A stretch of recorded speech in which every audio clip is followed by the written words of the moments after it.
So you know what I kind of find funny now? That apparently now it's mainstream. So apparently there's probably a lot less people mad at me, except for anyone that has to go against it. But all right. So the ethicality when it comes to Wizards of the Coast and playing competitively, ban list, limited list, and what ended up starting that. Ultimately, the ban list and the limited list, ironically, was started over an argument. All right. And it was the early inception of Yu-Gi-Oh! Let's go ahead and explain. Funny thing is, have you ever had to go against somebody that was the sorest of losers? Well, it's never fun to have to do that. All right? And the funny thing is, a lot of the times, it's usually the people that act so smug that think, oh, I can't be outfought. Or, oh, there's no way that could actually, be executable. Oh, there's no way that could be within the bounds of the rules. And ironically enough, the combination that I thought up ended up being the inception point for one of the most frustrating ramp up decks to ever have to be dealt with. All right? Anybody that played Yu-Gi-Oh competitively ever heard of the Invincible Fortress deck? That was actually inspired by a combo that I ended up thinking up and using in competition. Got disqualified and banned for years, but I used it in competition, but ultimately it was because of the factor that, it was pretty much like, bet that can't be used in competition. And I was like, all right, you know what? Friday Night Magic, bet. So, I remember the card combination. Do you know what the card combination that actually inspired the inception of the Invincible Fortress deck? And literally the proper execution of it, because the wording of the cards, all right?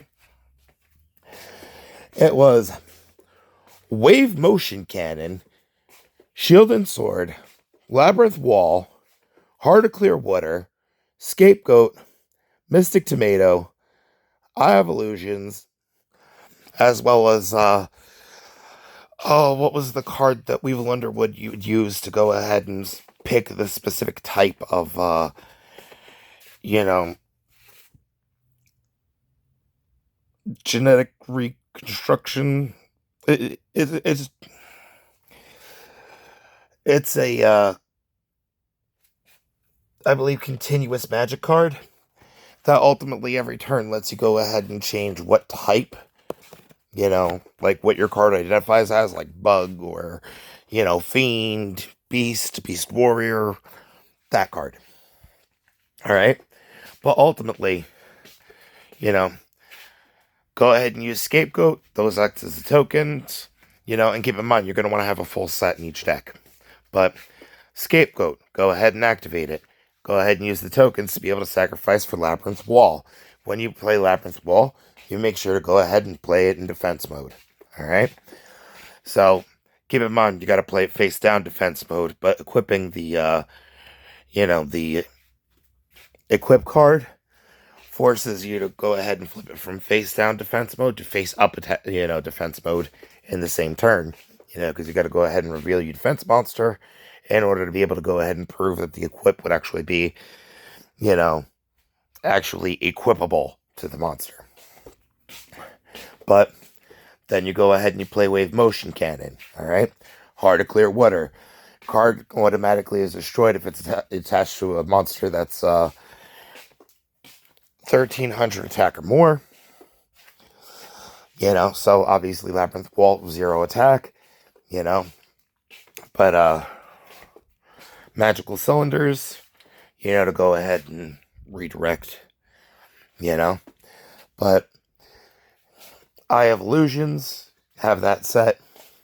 But Heart of Clear Water ends up going ahead and, negating the activation of, a effect or,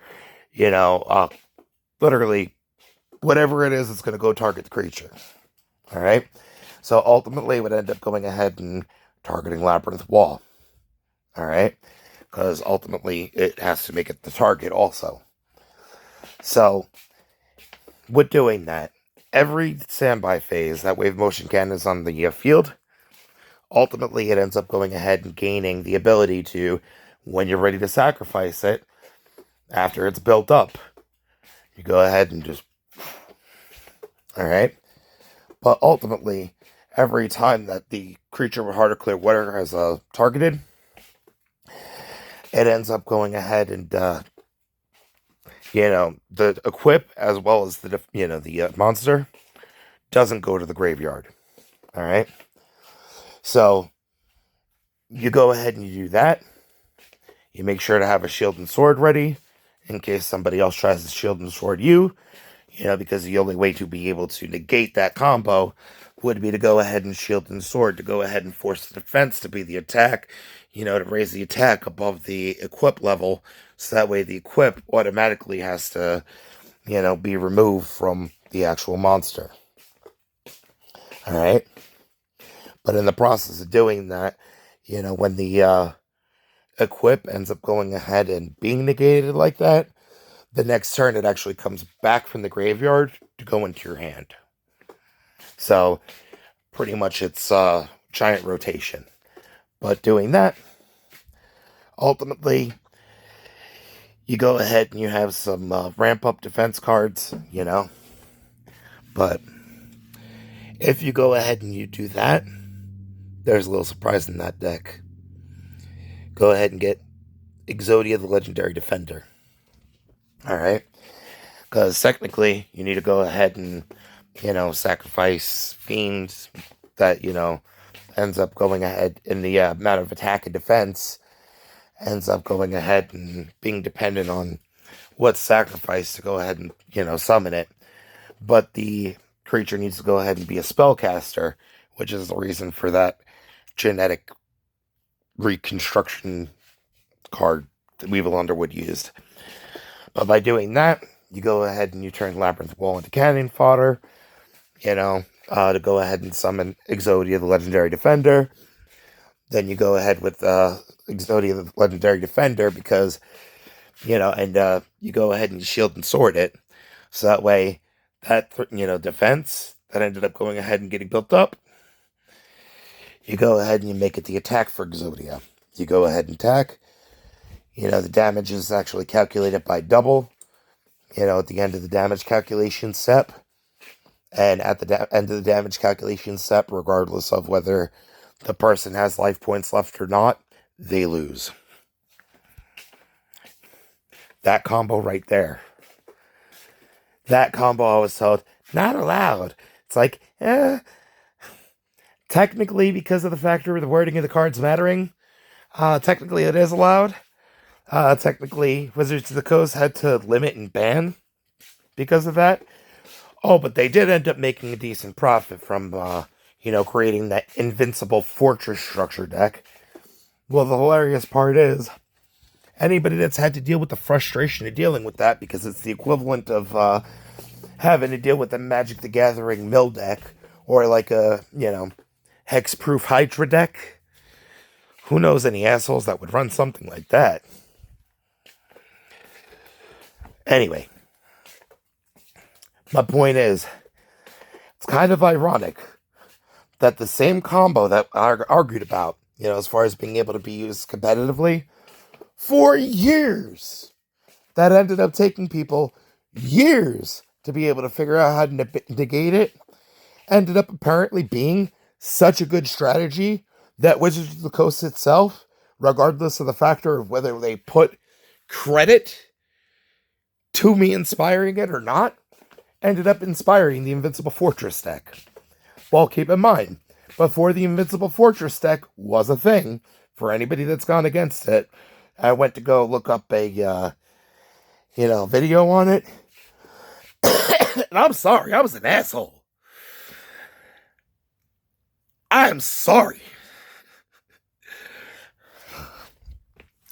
So, apparently,